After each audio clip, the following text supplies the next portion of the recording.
Ini istri dong ju satu. Belum mati saja dia omong tentang dia pun kebangkitan. Dia nasihat kita. Banyak istri bilang, dia pun suami bilang, Bapak, kalau beta mati, Bapak boleh kawin lagi. Tapi hati-hati kalau takuju beta sampai Yesus mati masih mau bangun lagi, sampai di kami pun perkawinan berikutnya supaya apa?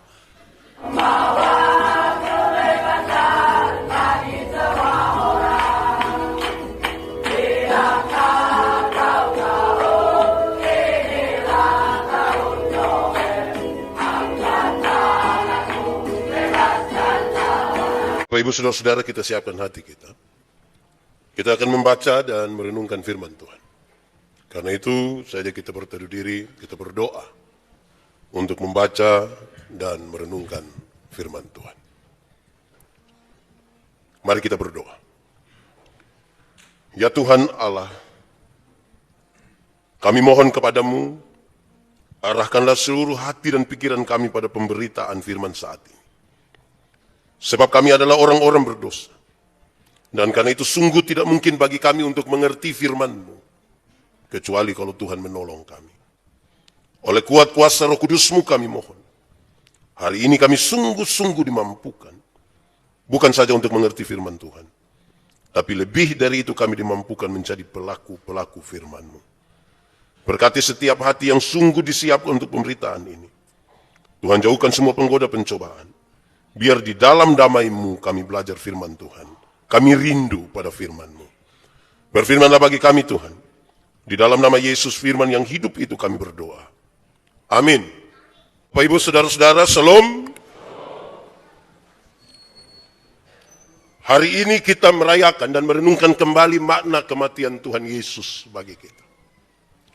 Saya membayangkan saudara-saudara bahwa mati itu bukan satu hal yang baru. Tiap-tiap hari, tiap-tiap waktu kita diberi kesempatan untuk melihat dan merasakan sebuah duka cita karena kematian. Tapi saya ajak kita untuk lihat berita-berita. Kalau saudara lihat, menonton, dengar berita-berita itu menarik. Ada orang yang pencuri dan dipukul sampai mati. Ada yang karena kecelakaan mati. Ada yang sakit mati. Tapi kalau kita mengerucut pada kejahatan, kalau ada orang pencuri dan dipukul mati, banyak orang merasa tidak ada soal di situ. Bahkan itu pelajaran baik bagi dia, juga bagi orang-orang lain. Ada anak-anak yang lari motor sembarang terus celaka dan mati, sejumlah orang senang karenanya. Pertanyaannya, lalu siapakah yang merasa sedih? Siapa yang merasa sedih kalau ada orang yang pencuri dan dipukul mati? Ada yang karena lari motor sembarang dan kemudian dia mati. Siapakah yang sedih?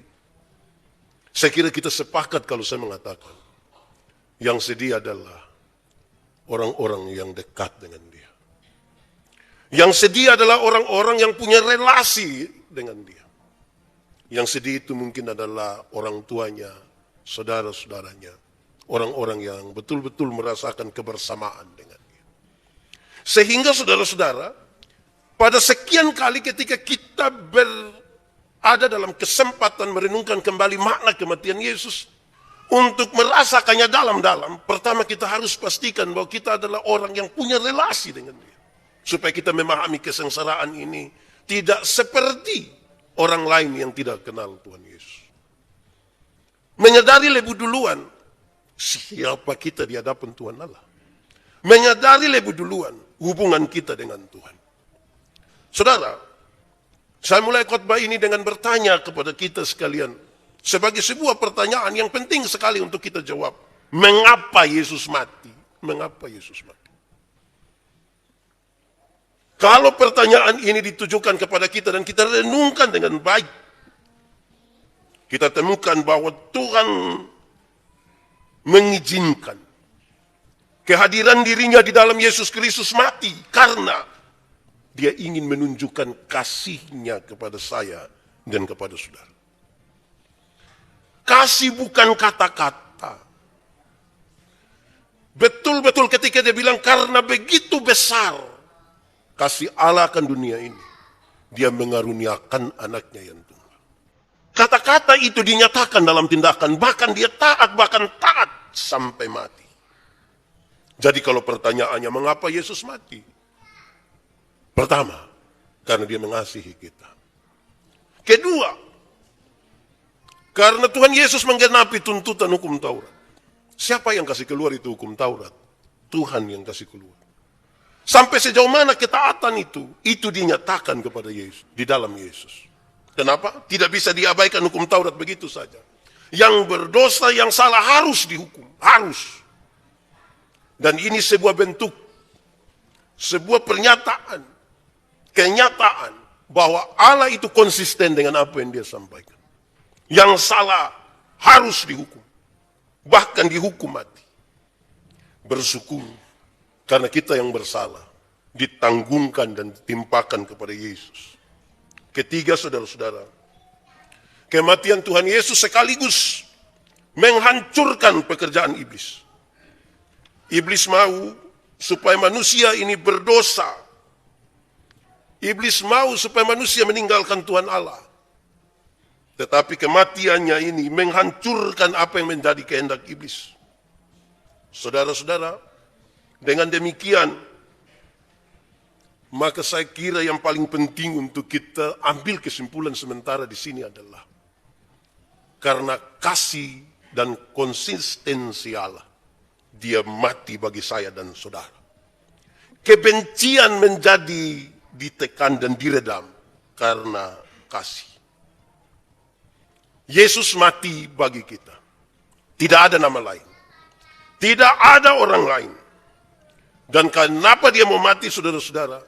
Bukan karena kita yang meminta kepadanya, tetapi karena dia berinisiatif untuk datang dan menebus kita. Di awal saya ingin menegaskan hal-hal ini. Saudara-saudara, mari kita lihat, ini kan kronologi lama yang disampaikan sebenarnya, kisah tentang kesengsaraan sampai kematian Tuhan Yesus. Ketika mendapatkan vonis hukuman mati, jalan sengsara via dolorosa, sampai pada Tuhan Yesus disalibkan, mati, dan dikuburkan. Saudara-saudara, ketika seorang terpidana diputuskan untuk dihukum salib, maka ia akan diambil dari ruang pengadilan dan ditempatkan di tengah-tengah halaman kosong dengan 4 tentara Romawi. Itu berarti ada halaman, ada 4 orang tentara, dan dia ditaruh di tengah-tengah mereka. Saudara bisa merasakan sebuah kengerian. Baru saja dapat vonis, engkau dihukum mati. Ditarik di satu tempat yang kosong. Ada 4 tentara di situ. Lalu setelah hukuman itu, mereka mulai mencambuk dan seterusnya. Kemudian salib diletakkan di atas bahunya. Terpidana mati ini diletakkan salib di atas bahunya, dan dia digiring ke tempat penyaliban dengan rute yang paling jauh. Dengan rute yang paling jauh. Dengan kata lain saya ingin mengatakan, tidak ada jalan pintas menuju ke Golgota. Dalam kisah Yesus, tidak ada jalan pintas menuju ke Golgota. Rutenya adalah rute terjauh, kesengsaraan dan keletihan yang sempurna dalam penderitaan. Di depan perjalanan itu berbaris tentara-tentara yang lain yang memikul plakat yang bertuliskan kesalahan dari terpidana mati itu. Demikian juga yang dialami oleh Tuhan Yesus. Ini sekaligus menjadi peringatan bagi orang lain supaya jangan coba-coba melakukan kesalahan. Karena apa yang dialami oleh para terpidana mati akan dialami juga oleh mereka. Saudara, Tuhan Yesus mulai memikul salib, padahal dia sudah tidak tidur satu malam. Segera setelah makan dengan murid-muridnya, dia pergi ke Getsemani. Setelah berdoa itu, dia ditangkap. Dan pengadilan mulai menyatakan, sampai dia mati. Dia sudah tidak tidur dan dipaksa lagi untuk memikul salib. Saya merasa, saudara, terlalu berat. Palestina adalah satu negeri yang diduduki, dan setiap orang dapat saja dipaksa oleh tentara-tentara Romawi bagi kepentingan Romawi. Termasuk yang dialami oleh Simon orang Kirene. Cara mereka memaksa adalah cukup dengan menepuk bahu dari orang yang mereka maksudkan, pakai ujung lembing yang tajam itu. Harus ikut. Tidak bisa melawan. Saudara bisa bayangkan bagaimana perasaan Simon ketika dia diminta untuk melakukan itu. Kisah tadi juga, saudara, tidak berjalan sendiri. Di samping Yesus terdapat juga perempuan-perempuan yang menangis. Kita membaca secara utuh kisah Yesus. Tuhan Yesus berbalik dan berkata kepada mereka, "Jangan kamu menangisi aku, tapi tangisilah dirimu sendiri." Saudara-saudara, lalu bagaimana ketika sampai di Golgota? Apabila yang terhukum telah mencapai tempat di mana dia harus disalibkan, maka salib biasanya diletakkan rata dengan tanah. Sebagai kebiasaan beberapa perempuan pergi ke tempat penyaliban untuk memberikan anggur yang sudah diberi semacam bius yang dimaksudkan untuk mengurangi sedikit itu kesakitan. Tapi Tuhan Yesus tidak mau menerimanya. Berarti kesakitan yang dia rasakan adalah kesakitan yang sempurna. Tanpa bius. Lengan direntangkan. Dan paku yang dipakukan di atas telapak tangan dan kaki. Itulah yang dipakai untuk menampung berat badan dari tubuh orang yang disalibkan. Jadi saudara lihat, ketika seseorang digantung di kayu salib, bukan diikat, tapi dipaku. Tubuh yang berat itu tertancap di paku. Saya membayangkan terlalu sulitlah, sakit itu. Orang yang dihukum dibiarkan tergantung di sana sampai mati dengan sendirinya. Karena lapar, karena haus, di bawah terik matahari yang teramat panas. Dan kalau malam, embunya sangat dingin. Saudara-saudara, banyak orang hukuman disalib yang kira-kira dibiarkan selama 1 minggu di situ dan kemudian meninggal. Tapi Tuhan Yesus berkata, "Ampunilah mereka karena mereka tidak tahu apa yang mereka perbuat." Dalam kondisi yang berat yang tadi itu digambarkan dengan sangat sakit itu, dia berkata, "Ampunilah mereka karena mereka tidak tahu." Inilah sesuatu yang sangat mengagumkan dari pengampunan. Mengatakan kepada Tuhan, "Ampunilah karena mereka tidak tahu." Ini yang paling mengagumkan. Dan saudara tahu, walaupun itu mengagumkan, tapi itu terlalu berat. Kenapa? Kita semua berhadapan dengan hal-hal di mana ada kebencian, rasa tidak suka, berat untuk mengampuni. Dan kalau saya mengatakan bahwa ini kemudian menjadi sesuatu yang paling mengagumkan dalam peristiwa salib, banyak orang sulit untuk melakukannya. Pengampunan.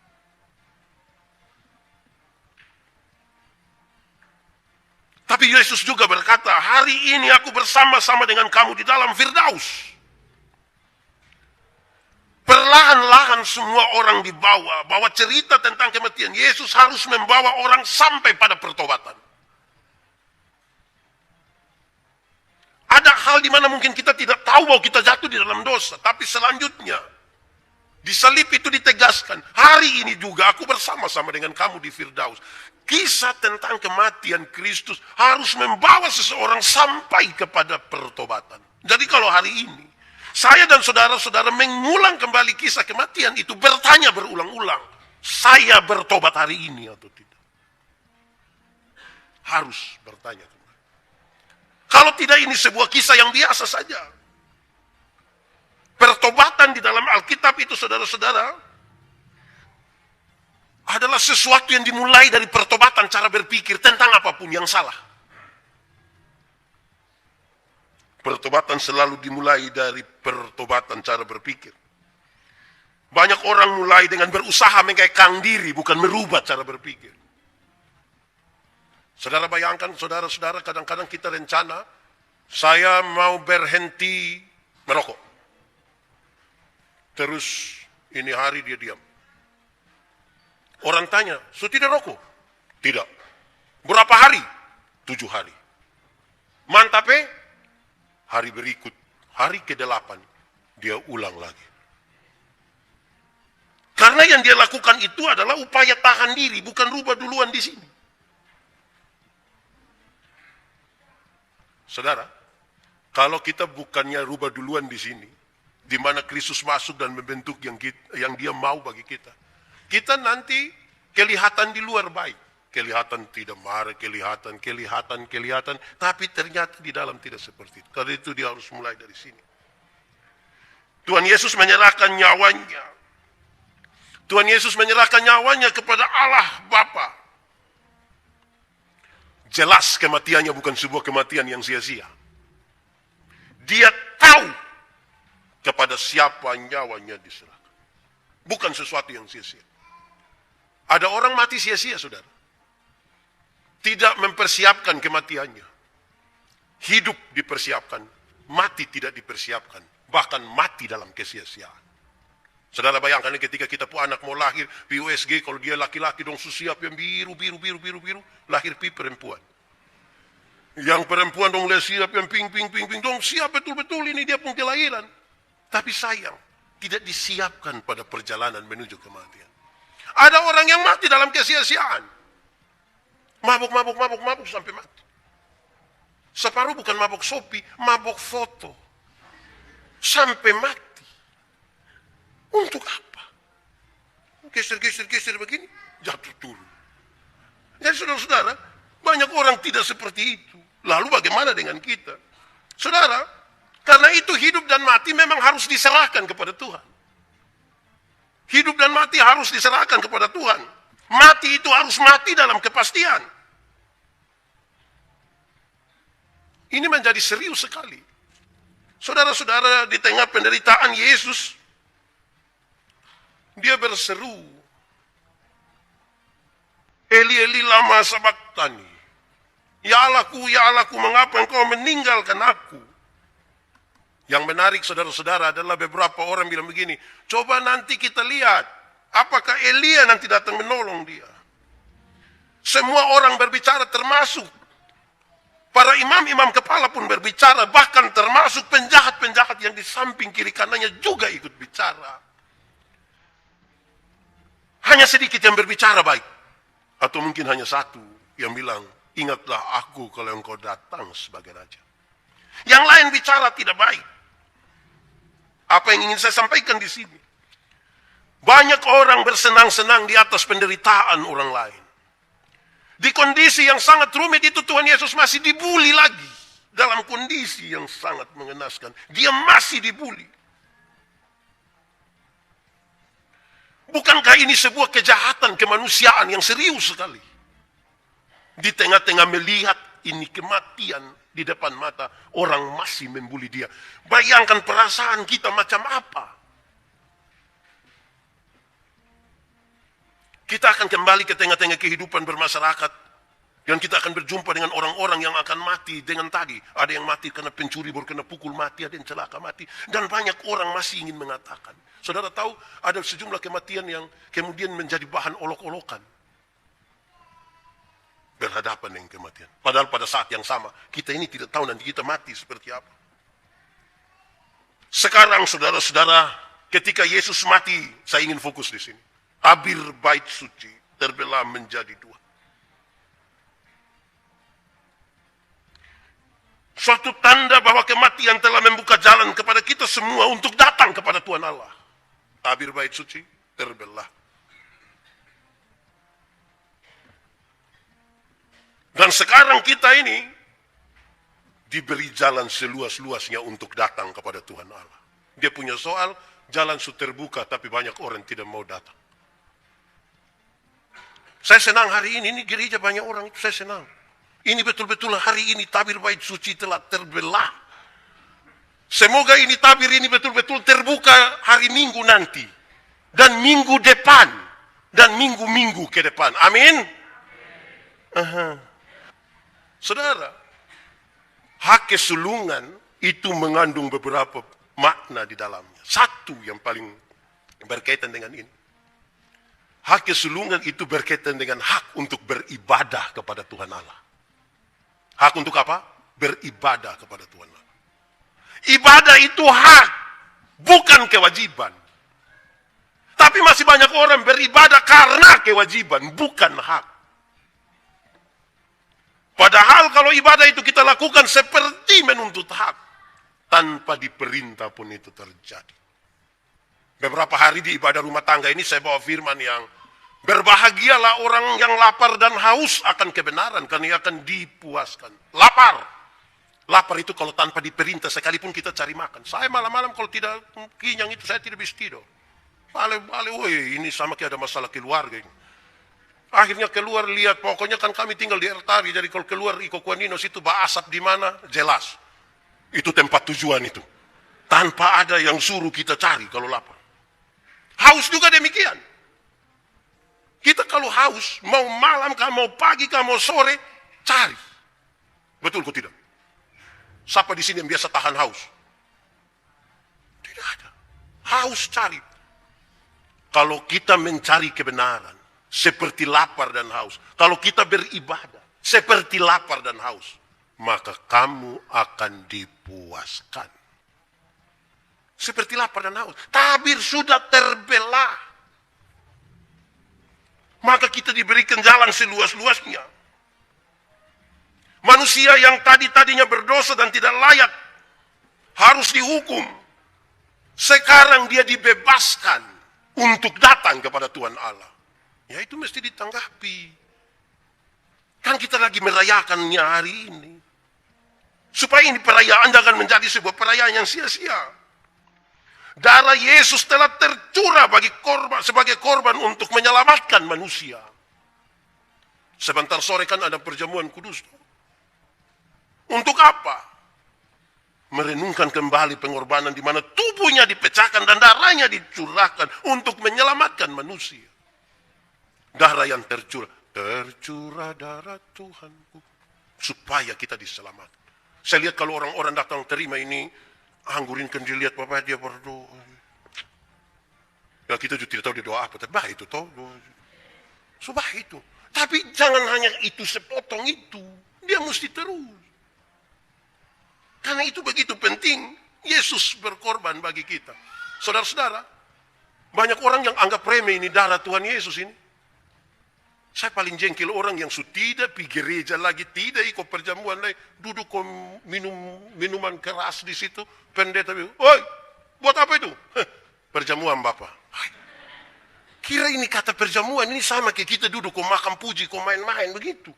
Nah, ini sebuah refleksi betul yang paling dalam dari pengorbanan Tuhan Yesus bagi saya dan saudara. Itu bukan barang main-main. Jadi bikin juga, jangan bikin main-main. Jalan terbuka ke surga oleh karena darah itu. Injil keselamatan Yesus sangat jelas. Ia mati bagi kita. Oleh karena itu kita tidak perlu menyiapkan lagi korban tambahan atau korban lainnya sebagai penghapus dosa. Dialah korban kekal bagi kita. Tidak usah ada lagi korban lain. Tidak usah lagi bunuh ayam merah kah, apakah. Kalau bunuh untuk bikin kuah, nah silahkan. Tapi tidak lagi untuk dijadikan korban. Yesus sudah berkorban bagi kita. Sekarang manusia dapat beribadah kepada Tuhan Allah tanpa rasa takut. Beribadah kepada Tuhan Allah tanpa rasa takut. Woi, saya bayangkan nih saudara-saudara, kita ini bahaya. Beribadah juga takut. Belum lagi kalau lagu, saya ingat saya praktek, masih jadi mahasiswa praktek pertama ini. Kami pergi ibadah itu pagi-pagi di ini rumah pendeta. Ini pendeta ke mana ibadah jam 4:30 subuh ini. Kami mulai ibadah dan dia selalu cari lagu yang baru yang kami tidak tahu, baru menyanyi pakai note duluan. Pas menyanyi kan saya tidak tahu note. Beliau sengaja marah dia anak yang duduk di sapu sebelah. Wah, menyanyi. Saya dalam hati, Om, jujur saja. Kalau memang mau langsung di saya, langsung saja. Kadang-kadang kita ibadah dengan penuh ketakutan. Beberapa anak muda, ada orang bilang, Pak, kita ikut ibadah, tapi sampai sana jangan suruh saya buat apa. Berat, berat. Jangankan ibadah, ibadah itu rangkaian dari liturgis. Tapi hanya berdoa, sebanyak orang penuh ketakutan untuk berdoa ini. Karena kita berdoa dalam rasa takut. Berdoa itu harus berdoa ringan-ringan saja. Seperti saudara mau doa makan, itu kan Tuhan terima kasih untuk berkat. Saya mau makan, Tuhan berkati. Kalau bisa Tuhan pakai saya juga di seluruh berkat kok. Wah, ini kita berdoa. Saya punya anak laki-laki ketika dia masih kecil, dia lihat setiap kali kami mau keluar, saya ada ibu pendeta biasa begini jalan. Satu saat saya lihat dia, pas kami mau keluar, dia cepat-cepat begini. Saya tanya, Jonathan, Jonathan buat apa tadi? Doa. Bilang apa? Tidak, hanya begini. Hai, ini siapa yang ajar ini? Aduh, Bapak ini susah. Jadi bukan sekedar tutup mata, kita bicara lah apalah sedikit. Tidak usah dengan rasa takut. Relasi tadi itu membuat kita berkata-kata dengan ringan, dengan indah. Saudara, kematian Yesus itu terjadi untuk seterusnya. Dia sudah mati untuk yang dulu, sekarang, dan seterusnya ke masa depan. Jadi kalau mau omong tentang Tuhan Yesus yang mati dan bangkit. Jangan bicara tentang istri yang mati dan bangkit. Ini istri dong ju satu. Belum mati saja dia omong tentang dia pun kebangkitan. Dia nasihat kita. Banyak istri bilang, dia pun suami bilang, Bapak, kalau beta mati, Bapak boleh kawin lagi. Tapi hati-hati kalau takuju beta sampai, Yesus mati masih mau bangun lagi, sampai di kami pun perkawinan berikutnya supaya apa? Bicara tentang Yesus yang bangkit. Jangan istri ya, itu saya bayangkan kalau dia mati, baru dia lihat saya duduklah di pelaminan, pasti saya rusak. Jadi bicara ya sudah tentang dia pun kehidupan, Tuhan Yesus kematian dan kebangkitan. Saudara, saya ingin menyampaikan lebih. Yusuf Arimatea disampaikan dalam teks tadi sebagai seorang yang kaya. Dia menjadi salah seorang murid Yesus, menghadap Pilatus untuk meminta mayat Yesus. Ini bukan sebuah kisah yang gampang. Ada dua hal menjadi penting. Pertama, saudara-saudara, dia harus punya keyakinan penuh dulu. Bahwa benar, Yesus adalah anak Allah. Dia harus punya keyakinan itu dulu. Yesus adalah Tuhan. Berdasarkan keyakinan itulah dia datang. Ini bukan persoalan dia punya hati yang peka terhadap kemanusiaan. Tapi dari sebuah keyakinan terhadap Kristus. Dia bawa ke kuburnya yang baru digalinya. Karena dia tahu ini bukan kematian biasa. Bukan dari orang biasa. Dia kasih kubur yang beda dengan kita punya. Kita pun dong kadang-kadang kalau orang masih hidup dong kurang memberi. Pas orang sudah mati baru dong pergi kasih tahu bilang, kalau beli kasih orang mati jangan tawar. Beli kasih orang mati jangan tawar. Nah, kesempatan dia yang jual dia kesnai memang. Orang mati itu mau tawar. Jadinya semua mahal di waktu mati. Waktu hidup murah, waktu mati jadi mahal. Mestinya yang hidup itu yang mahal. Mati yang murah sudah. Ini kadang-kadang saya omong di mana-mana. Orang tua masih hidup, orang tidak beli kasih dia jas. Di kampung sana dia jalan pakai yuken. Pas mati dong kasih pakai jas. Masih hidup itu beli memang sepatu. Kasih pakai bapak tua sepatu. Ini dia tidak pakai sepatu, dia pergi laut pasir dong masuk ikut dia pujari dong terbuka begini. Pas mati dong beli sepatu. Mau masuk sepatu mana ya masuk. Akhirnya itu sepatu tidak bisa dong kasih pakai, dong kasih duduk, kasih berdiri. Dulu sepatu masih begini, dong tidak beli. Sekarang sepatu begini dong beli. Mau naik di surga di jalan begini. Kadang-kadang pasang begini karena ada harga di sini lagi. Kita pun hidup ini kadang-kadang tidak jelas. Dia bawa untuk sesuatu yang terbaik. Karena dia tahu betul, penuh keyakinan siapa Kristus. Tapi yang kedua, dia sangat siap untuk mengambil resiko. Dia sangat siap mengambil resiko. Ini berhadapan dengan Pilatus. Berhadapan dengan seorang yang penuh kuasa. Ada resiko besar yang ingin diambil di situ. Ketika dia mau pergi untuk mengatakan, berikanlah kepadaku mayat dari Yesus. Pada saat orang-orang ketakutan untuk mengaku bahwa dia itu adalah bagian dari Yesus, pada saat itu juga Yusuf ini datang dan meminta tanpa rasa takut. Banyak murid-murid juga, termasuk murid-murid saja tercerai-berai. Tidak ada orang yang berani mengaku dia Tuhan. Tapi Yusuf berani datang dan meminta. Saya membayangkan kalau itu didramatisir pasti penuh interogasi, penuh pertanyaan. Kenapa datang dia siapa? Apa hubungan engkau dengan dia? Dan seterusnya. Ada risiko. Nah, saudara-saudara, kalau risiko-risiko orang tidak berani ambil, kadang-kadang kita tidak tahu kita sementara berjalan di jalan yang mana. Saya tidak meminta pada saudara supaya segera ambil risiko apapun. Saya tidak. Berpikir, beriman, bertindak, dan tidak ada sebuah tindakan nyata pun tanpa risiko. Tidak ada. Semua pasti punya risiko. Saudara-saudara, saya mengakhiri khotbah ini. Saya ingin mengatakan ketika tema ini saya gumuli tentang Raja Damai yang menderita dan mati untuk umatnya. Harusnya yang kita taruh duluan dalam pikiran kita, ada satu orang yang mendamaikan, ada satu orang yang punya relasi yang baik dengan orang. Kalau tiba-tiba dia mati, apa yang saudara pikirkan? Ini orang baik, ini dia sudah mati. Apa yang saudara pikirkan? Tapi dia mati bagi siapa? Dia mati bagi umatnya. Itu umat yang hari ini merayakan dia pun kematian akan pulang dalam rumah tangga. Itu rumah tangga ada damai kok tidak? Akan masuk dalam persekutuan ada damai kok tidak? Saya bicara di mana-mana, saudara, damai sejahtera bukan sebuah kehidupan tanpa perang, bukan. Damai sejahtera, damai kedamaian itu persoalan hati kita. Yang dipenuhi dengan Roh Kudus. Saudara lihat kalau saudara dari sini bisa mau naik perahu, waktu laut bergelora begini kan saudara di atas, kan yang dia persoal bukan laut, dia persoal bukan perahu, yang dia persoalkan kita punya hati kan. Terus orang tanya, Pak Pendeta aman kok? Waktu ini perahu ada begini, terus dong tanya Pak Pendeta aman. Terus Pak Pendeta bilang, aman. Saudara yakin saya pemulut yang begitu bagus itu aman? Tidak. Jadi aman itu persoalan di sini, damai itu persoalan di sini. Suami istri itu kalau disebut damai, bukan soal dan dua foto kau angkat jari dua. Bukan itu, hati yang penuh kedamaian. Hati yang betul, dia ingat dia punya istri, ingat dia punya suami, orang tua, ingat anak-anak, ingat orang tua. Supaya kita tidak ada kepalsuan.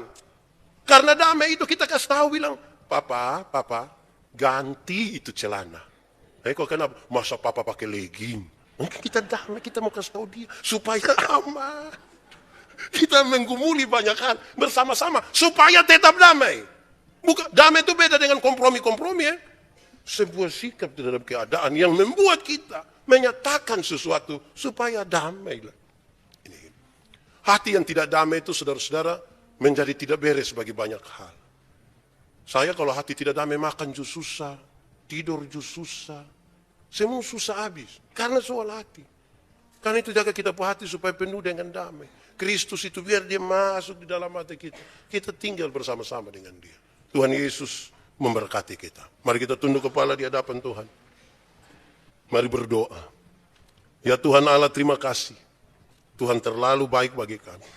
Mau mati bagi kami. Mau berkorban bagi kami.